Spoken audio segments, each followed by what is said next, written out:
بسم اللہ الرحمن الرحیم۔ ناظرین کرام، کہتے ہیں کہ ایک مولوی صاحب کا پاجامہ درزی نے ذرا لمبا کر دیا۔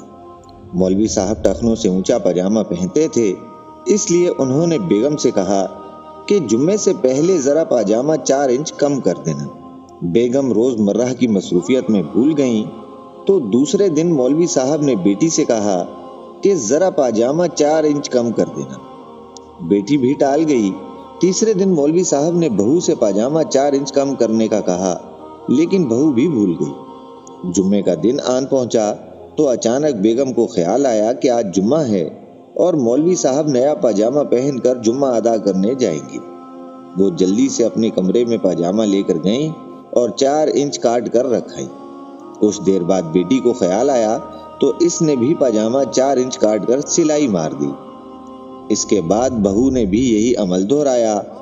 دوپہر کو جب مولوی صاحب نے غسل کر کے پاجامہ پہنا تو وہ کچھا بن چکا تھا۔ ناظرین، پاکستان کے غریب عوام کی مالی حالت بھی ہر بجٹ میں نئے ٹیکس لگا کر مولوی صاحب کے پاجامے جیسی ہو گئی ہے۔